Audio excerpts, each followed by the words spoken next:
Son las 10 de la noche y es la hora de opinar. Hoy, como todos los lunes, tendremos nuestra mesa con Héctor Aguilar Camín y Jorge Castañeda para debatir 3 asuntos muy polémicos. Primero, arrancaremos con el tema que estaremos debatiendo a lo largo de esta semana. ¿Qué puede y debe hacer el presidente Peña Nieto en los 27 meses que le restan a su sexenio? Luego analizaremos la revelación de que el exfutbolista Cuauhtémoc Blanco habría firmado un contrato por 7 millones de pesos para participar como candidato del PSD en la elección de presidente municipal de Cuernavaca, elección que, por cierto, ganó. Y finalmente, analizaremos las implicaciones y las reacciones de la acusación de plagio en la tesis de licenciatura del presidente Peña Nieto. Quédese aquí en Foro TV, que ya comenzó la hora de opinar.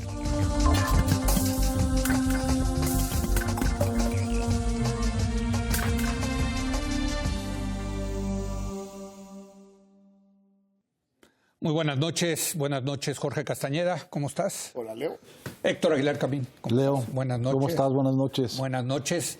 La semana pasada estuvimos analizando las más recientes tribulaciones del presidente Peña Nieto, el informe de la Comisión Nacional de los Derechos Humanos sobre Tanuato, el fortalecimiento de los maestros agrupados en la Coordinadora Nacional de Trabajadores de la Educación y la revelación de plagio por parte del presidente en sus tesis de licenciatura. Tomando en cuenta estos recientes sinsabores, más los acumulados, y que el presidente presentará al Congreso su cuarto informe de gobierno, esta semana vamos a analizar qué puede y debe hacer Peña Nieto en los 27 meses que le restan a su sexenio. Jorge. Hijo, pues no sé, enconcharse, no sé qué. Pobre. A ver, yo creo que el primer tema es resignarse a que ciertas cosas no van a cambiar. Es decir, lo que resta del sexenio en materia económica ya más o menos está escrito. Puede ser peor, pero no puede ser mejor. No, se está poniendo... Ese frente está cambiando rápido, rápido y para mal. Sí. Para mal, pero yo me refería para bien no. Es decir, no va a haber una salvación económica, un milagro económico en estos 2 años. Y perdón por decirlo, pero aquí lo anticipamos, ¿eh? Más bien, porque el tema de la deuda, yo he sido otros. Cochillito de palo y aquí lo anticipamos. Hay pero que reconocértelo, sí, exactamente. Sí. Bueno, segundo, sus índices de popularidad pues difícilmente van a aumentar. Tal vez al mero final del sexenio, como le ha pasado a algunos de sus predecesores, y las cosas van cerrando bien, hay una elección no muy disputada, no hay pleito postelectoral, en fin, pon tú que pueda siempre cerrar con una especie de luna de miel al revés, ¿no? Es decir, cuando terminas, pues la gente está... Sí. Bueno. Hoy una encuesta en el periódico Excelsior de Ulises Beltrán, la más baja aprobación del presidente, la aprobación está en 27% según Ulises Beltrán. Según Ulises, pero él 23, pero él lo tenía más arriba. Lo tenía más arriba. Y esta es la más baja. La tendencia, o sea, sigue cayendo. Sigue la tendencia a la baja. Y no hay ninguna razón para suponer que eso va. Tercero, tiene un plazo más o menos perentorio para hacer cosas, que son las elecciones del 18, y agarra el cronograma hacia atrás. Los 3 meses de campaña, más los 5 o 6 meses de periodo preelectoral, es decir, tiene que escoger al candidato del PRI en algún momento. Esa es la decisión, ¿no? Esa es la más importante que le queda. En el fondo, la única decisión muy importante que le queda por tomar es quién va a ser el candidato del PRI, a menos de que se viniera una debacle económica de otro tipo, una debacle social, no sé. Pero bueno, yo eso no lo veo probable. Entonces, tiene que tomar esa decisión y tiene que escoger el momento de tomarla. Pues todo esto está actuando pues, de una manera muy difícil, muy contraria a su personalidad, a sus primeros 3 años, al equipo de colaboradores que tiene, a todo. Ha violado 2 reglas que, bueno, se puede decir que eran del pasado y por tanto ya no valen. Desde Echeverría, presidente, nadie ha cometido el error de nombrar a un secretario de Gobernación candidato a la presidencia, salvo Zedillo, porque le ataron las manos con Paco Labastida. Y nadie ha nombrado un secretario de Hacienda. En algún momento Salinas pensó en Pedro Aspe después de la muerte de Colosio, pero nunca fue su first choice. No. ¿Por qué? Porque estos son los dos pilares del gabinete, son los que tienen que contarte netas. Y si son candidatos, no te cuentan netas, no hay manera. Y lo vio Echeverría con López Portillo, pues sí, y lo vio Díaz Ordaz con Echeverría, que son los últimos dos, secretario de Gobernación o secretario de Hacienda, que llegan a la presidencia. Héctor. Bueno, voy a diferir de Jorge en esto de que la decisión más importante que tiene que tomar es quién es el candidato del PRI. No, yo creo que tiene decisiones el presidente, es muy importante y es la que está realmente en el centro. Pero yo creo que este presidente tiene que tomar otras decisiones muy importantes que no tienen que ver con su función de gran elector, sino que tienen que ver con la posible calidad restante de lo que le queda de gobierno. Tiene que hacer un poco, tomar nota un poco de la actitud del presidente Obama, que cuando en los años en que se considera en Estados Unidos que el presidente es un lame duck porque no puede ser reelecto, no le ofrece futuro a nadie, justamente en esos años tomó algunas de las decisiones que van a marcar su herencia como presidente. Yo creo que este presidente está obligado a actuar primero como presidente y después como gran elector del PRI. Creo que una cosa va junto con la otra. Si no recobra fuerza como presidente, va a ser imposible que actúe como gran elector del PRI. Y la forma, lo único que tiene realmente en las manos de lo que puede disponer con poder relativamente absoluto o incontestable es su gabinete. No tiene más. Sobre la economía, tiene que tomar unas decisiones tremendas sobre economía. Tiene que hacer un ajuste en la economía brutal, que entre otras cosas va a disminuir enormemente sus posibilidades de que gane el candidato del PRI la presidencia. Si no hace eso, entonces puede verse enfrentado al ciclo fatal del fin de los gobiernos priistas de entregar una economía llena de agujeros, que eso sí que es imperdonable en el largo plazo para los presidentes. Ve la estela de todos los presidentes que han devaluado, ¿en dónde están en la opinión? Eso sí que es marcar la historia futura de un gobierno. Y quizá ya ahí sí el fin del PRI, que se viene hablando desde hace mucho tiempo, pero otra crisis tipo tequila o es que eso Armagedón. Es que eso es lo que se está anunciando. Eso sería terrible. Y hay la coincidencia otra vez, como en el 94 y como en el 82, de que las tasas de interés de la Reserva Americana van a subir. Sienten haber estabilizado suficiente su economía y ya lo que están discutiendo es cuándo.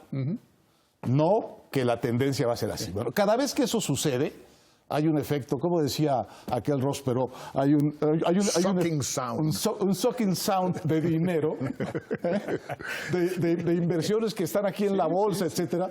Ese es lo primero que sucede. Entonces, ha tenido muy mala suerte con la caída de los precios petroleros, puede tener una muy mala suerte con el alza de las tasas que sustraigan de la economía mexicana una enorme cantidad de dinero que anda buscando oportunidades aquí. Entonces, necesita un secretario de Hacienda que haga eso. Y que sea el secretario de Hacienda impopular que hace eso. ¿De cuánto? Tú debes tener las cifras. ¿De cuánto es el ajuste que hay que hacer?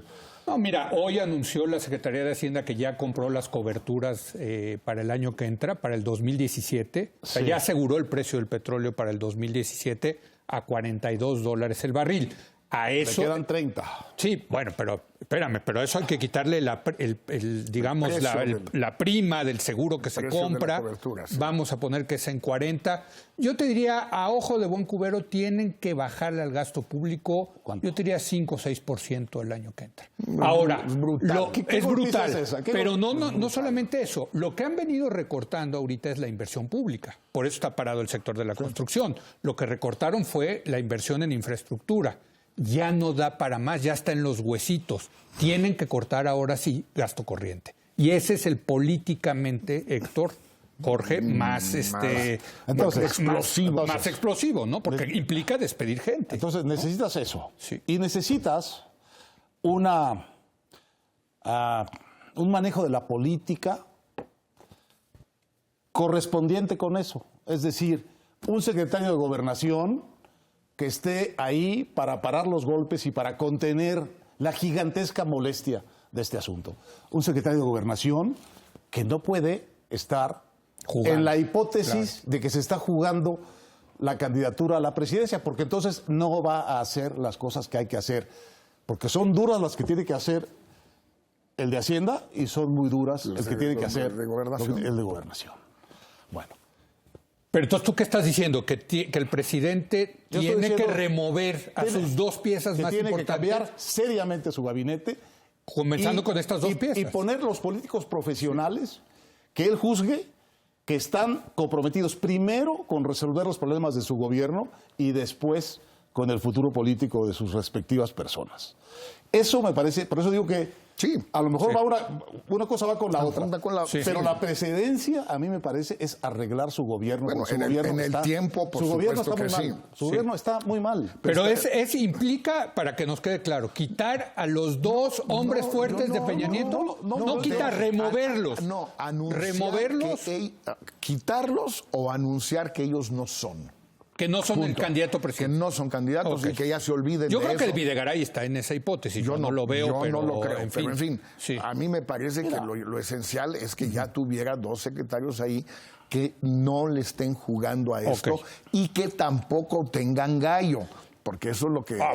Bueno, por eso. Entonces, por eso, si no, no sale. Lo vimos, a ver, el caso anterior más conocido fue el de 94 de José Córdoba, que todo el mundo decía que iba a ser un honest broker, etcétera, etcétera, porque lo había sido con Salinas de una manera impecable durante 5 años en la presidencia, y porque él no podía ser presidente, y por tanto que iba a ser alguien que no iba a intervenir.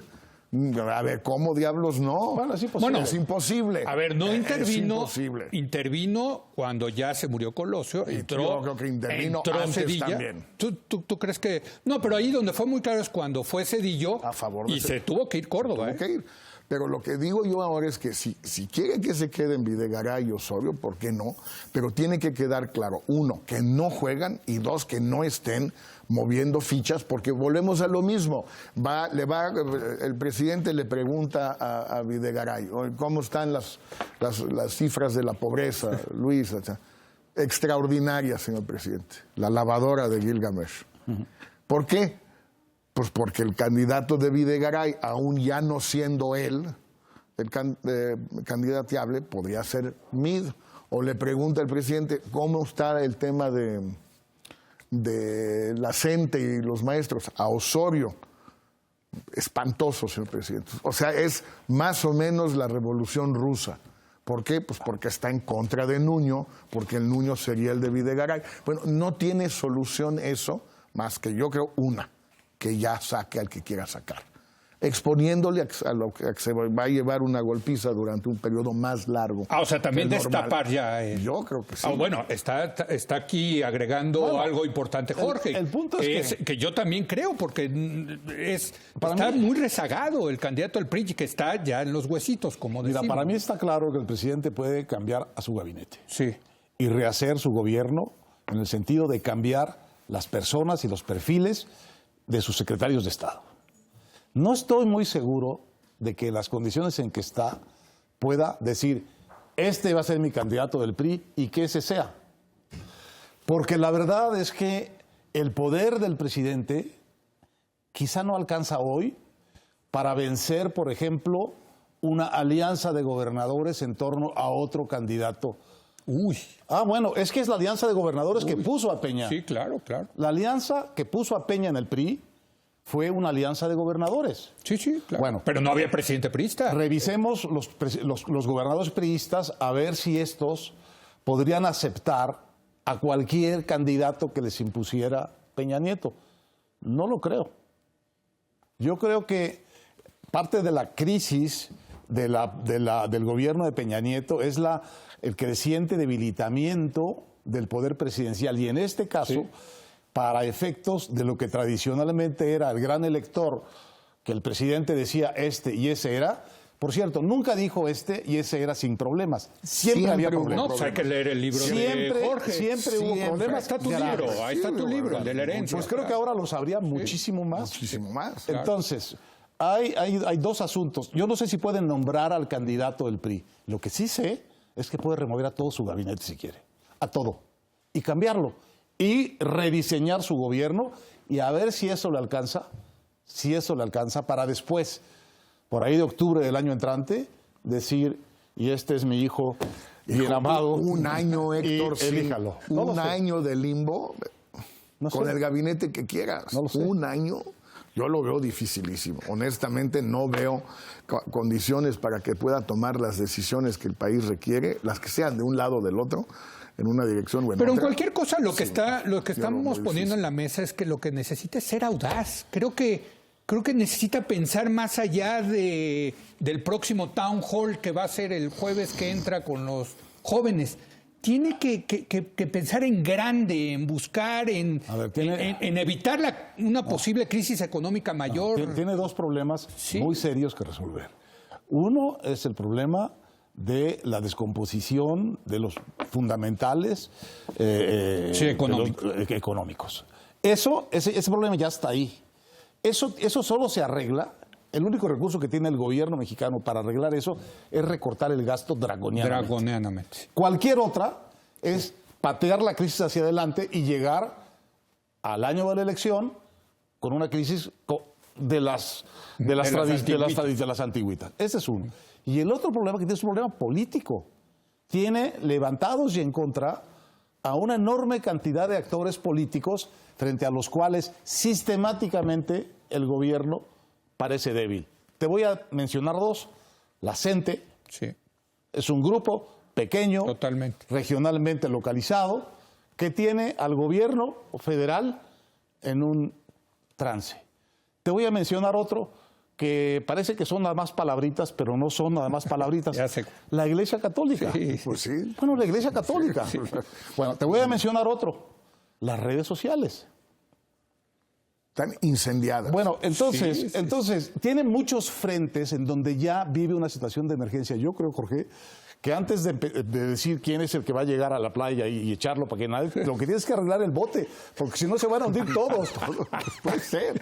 Ese es un poco el asunto. Pero mi punto es que arreglar el bote significa tomar medidas muy audaces, muy no temerarias, diría yo. Pero estarás de acuerdo, ¿no? que cualquier movimiento del gabinete afecta la sucesión dentro del PRI. Claro. O sea, si los mueves, estableces una nueva baraja. A menos de que lo rotes nada más. No. A ver, bueno, pues entonces, el único camino que tiene él para nombrar candidato del PRI, ese sí es el de siempre. Más o menos que esté en su gabinete o que esté en su gabinete. Y que sea una persona que tenga, digamos, un lucimiento como secretario, etcétera. Reconformar el gabinete es, de alguna manera, el instrumento también para decir quiénes son los que él como presidente quiere. Claro. Y eso lo tendrá que negociar, yo creo, en este caso, muy seriamente, como siempre se hace, pero aquí de una manera mucho más abierta, con el PRI, con los gobernadores, y no sé con quién más, con todos los grupos quizás los puedan jerarcas de las cámaras. Con las televisoras, con los medios. Los poderes fácticos. ¿no? Tiene que establecer una baraja creíble y sólida y luego inclinar su voluntad hacia uno, efectivamente. Pero yo digo que si nada más hace eso, no le va a alcanzar ni para convencer al PRI. Pues sí, y yo estoy donde siempre estaré más preocupado en el tema económico, que a mí me parece que Luis Videgaray ha perdido mucha credibilidad frente a los mercados, porque no ha logrado, siempre da una meta, no solamente crecimiento económico, de recorte presupuestal, y se la vuelan, ya no cosa de la credibilidad. Tienen que traer un secretario que sea un verdadero mastín, un perro, para ponerlo en términos muy claros, que pueda realmente tener la credibilidad de que va a apretarse el cinturón. No lo veo que pueda ser ese personaje Luis Videgaray, yo creo. A Luis Videgaray, por cierto, lo podré mover, pues creo que sería un excelente jefe de la oficina de la presidencia para cerrar es lo que el más sexenio. necesita. Bueno, ¿No? Que- ahí tienes. Sí, que Pero yo sería creo que- buenísimo. Y yo es creo que el primer- cómo se necesita disciplina en Los Pinos ahorita, hoy en día, Es lo que para más- cerrar el sexenio, El ¿no? primer paso yo creo que es aceptar que el gobierno está funcionando mal Sí. como gobierno y para la política, para la sucesión, y rediseñarlo. Sí. No digo que sea una panacea, pero es realmente el único poder que tiene el presidente, el único que le queda realmente intacto, es ese. Bueno, vamos a hacer una breve pausa, si les parece, y regresamos a analizar, esta cosa del contrato de Cuauhtémoc Blanco con el partido, el PSD. Vamos a ver cuáles son las implicaciones de andar vendiendo puestos en la política electoral. Quédese aquí en Foro TV, que continúa la hora de opinar.